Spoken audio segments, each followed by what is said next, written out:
grown-ups are back in charge. This is the Sean Hannity Show on 77 WABC. Going to debate this issue. Now joining us, Walid Shoebat and Michael Gauss. Walid is the author of For Gods or For Tyranny, and Michael Gauss is the president of the American Together Foundation. Walid, let's start with you. What is going on in Egypt? Well, it is they call it the revolution of the starved or the Jasmine Revolution. Of course, there is a situation in which the poverty level is increased in Egypt, which, of course, the Muslim Brotherhood is taking advantage of. Islamists do take advantage of these things, and we see also Al-Baradi supporting the Muslim Brotherhood, throwing the towel with the Islamists, in which you will eventually have an Islamist revolution and the ousting of Mubarak, as we had also in Tunisia with Zain al-Abidin, in which I believe potentially Egypt will go fully Islamists, because they've used the Muslim Brotherhood in the past. But I think this time things will turn around, because the sentiment in the Middle East is pro-Islam. Well, if that happens, I mean, as bad as Mubarak is, I thought it was silly for Joe Biden to say that Mubarak's not a dictator. And the first thing he did as these protests began is he shut down the Internet.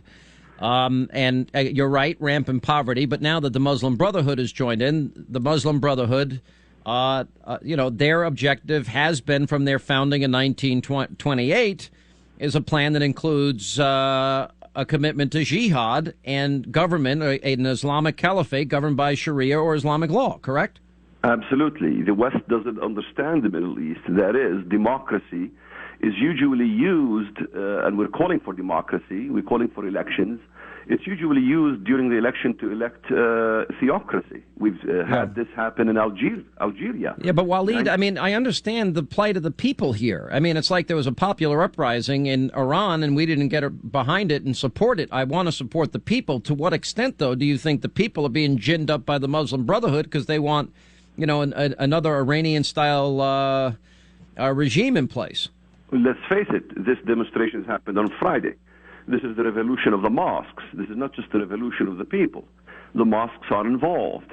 It's on Friday. And, of course, we aided the revolution of Iran. Carter didn't do nothing about the Shah, and we've seen the results. So the result is very likely to be the same. So the situation is very critical, and we're going to see a rise of several countries, not just in You got Egypt, Tunisia, you got Jordan now experiencing unrest. What countries do you think are also vulnerable? Well, you have also Libya, which is sandwiched between Tunisia and Egypt as well. Turkey, of course, has been requested to intervene in the situation. It will spread its Islamist tentacles into the region to control the Suez Canal in the future. And if the Suez Canal is controlled in the future, then you will have a chaos even here, because the oil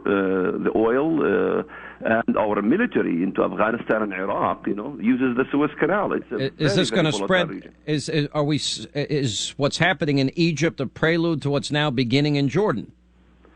Well, absolutely. Look, in Jordan, we had an election during King Hussein, which the king had to dissolve the parliament. The Islamists won. We had that in Algeria. We had that in Sudan. We had that in the Palestinian area, 73.2% during the Hamas PLO election. 73.2% over the Arab masses supported Hamas over the PLO. So it is not unlikely. You could say the majority of the Middle East want an Islamist, what they call Islamist revolution.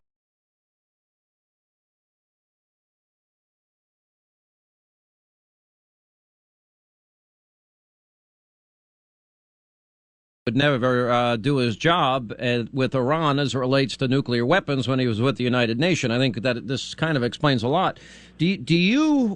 Have we underestimated? This has been my contention, because I've always felt that there's been a silent, we always hear about the silent majority in the Muslim world that does not agree with jihad, Sharia law, radical Islamists, etc. But I've always thought their voices were quiet.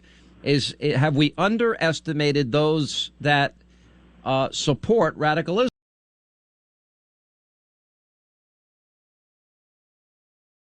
Islam. Well, you see, you have to understand that the Muslim Brotherhood, with its tentacles spread even in the United States of America, have taken the stand that we want to change our face. And this is what they call the Meccan era. As in Islam, during Mecca, they called for a peace resolution, which basically was transformed in Medina into a violent revolution. So this is the new face of the Muslim Brotherhood that says, we don't need violence, we call for peace, because this is the Meccan era of the movement of the Muslim Brotherhood, which will change dramatically once they're in power. All right, let me bring Michael Gauss in here. Michael, your thoughts on all of this? Well, Shana, you literally took my words away. We blew in Iran when there was a popular uprising. We did not support the people. At least I believe the U.S. approach in this situation is very apt, very correct, by not completely supporting the people movement, at the same time cautioning Hosni Mubarak to take caution and not use violence to cut down the communications or even jump on the people. Now, Walid's point, he was bringing about the Brotherhood. Definitely the Muslim Brotherhood, the violent people will try to take advantage of this as it happened in Iran. If U.S. can play a very careful, cautious role in this, not to alienate the people, I think we can have a winning thing in the Middle East. We can subside this. We can tell Mubarak, hey, look, you need to cut down violence. You need to counsel with the people, sit down and have a talk. Violence will incite them more, and it will create more chaos. Well, how do you define a better Egypt as a result of this? Because, I mean, clearly he's been dictatorial, but clearly the alternative that seems to be emerging, if it's connected to the Muslim Brotherhood, it means another Iranian-style theocracy. Yes, there is a danger for that. I think this is where U.S. can play a very key role I think Hillary Clinton has already made a statement. We need to be with the people also. We cannot let them go. If we alienate them, definitely it is going to be Iranian style. If we hold people with us, I think people will understand that we are for their rights and that they will be with us. I think we can forge a democracy out of this. We can make a lemonade out of this lemon in Egypt right now. I just don't see that the words of Hillary Clinton or Barack Obama at this point are going to have any impact in all of this, Walid. And yeah, I do agree, because Hillary Clinton basically says that Mubarak's situation is solid, and she was wrong. And they're doing exactly what Carter did during the Iranian Revolution. You have the same situation in Tunisia. You have Rashad al-Ghanouchi, who's going back from London to Tunisia, which is similar to what Khomeini did when he came from France. So I think we're caught between a rock and a hard place. However, this is the situation in the Middle East. We have dictators, and this is not the choice of America to create these dictatorships. That's how the Middle East has always been. We don't have true democracies, and this revolution is not committed by Tea Partiers. It's committed by socialists with Islamists bound together. So we need not to look at this revolution as a valid revolution, but a revolution that's going to basically threaten Israel and the U.S. in the future. To what extent is this about Israel? Well, of course, Israel is right on the borders between the Sinai and the Suez Canal issue, and Egypt, if it turns Islamist, it will break down the peace process that's been going on with Egypt. So you can kiss peace out the window, and you will have a front against Israel, which was the only basically peace partner in the region, from the largest Arab and one of the most powerful military Arab country in the region. So let me if we're going to use the Iranian analogy with the Shah of Iran, as corrupt as he was, as imperfect perhaps is a better word, as he was a far better alternative than what emerged. So with the imperfections of Mubarak, if he would help the people of Egypt, or if he would have been helping the people of Egypt, he probably could have been able to forestall this, because now the influence of the Muslim Brotherhood is probably going to take over, and they did not get involved, I assume, just because they support people. I assume they want to advance their Islamic caliphate and advance Sharia law. Sean, on Israel. Yes. Sean, on Israel. Israel really has to play a very key role here. If the agreement they had, peace agreement, was with the people of Egypt and people of Israel. If Israel treats that the deal was with Sadat or Mubarak, then they are wrong in their policy. They need to treat, the treaty should be with the people, and they need to figure out a way not to alienate the Egyptian people. If they do it, like Walid said, that is a bad scenario, and he's painted it right, but I think Israel has to play it right. They cannot afford to risk peace by aligning with Mubarak.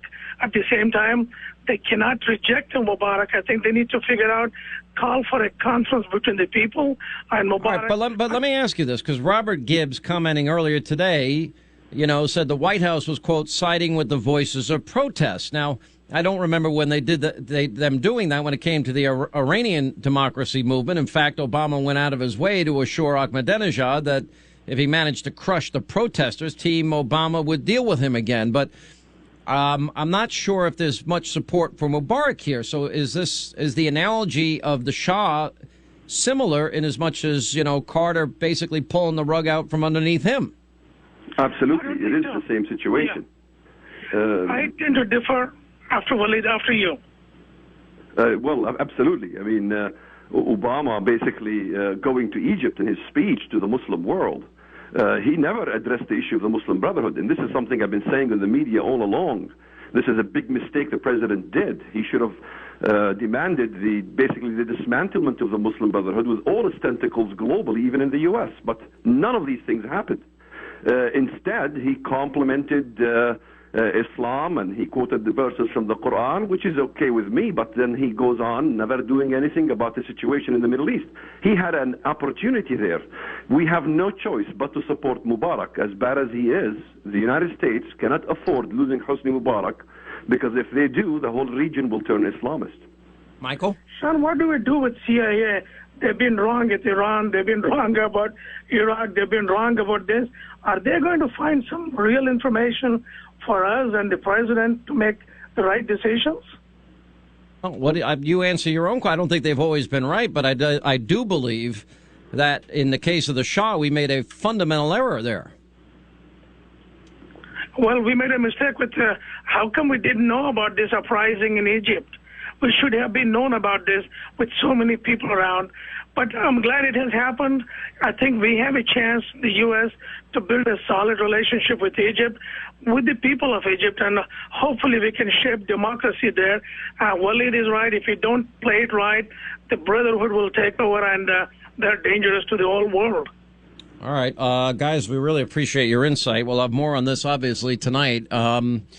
This continues to get worse even as we speak here. Whether or not his presidency of Mubarak gets to last is going to be anybody's question.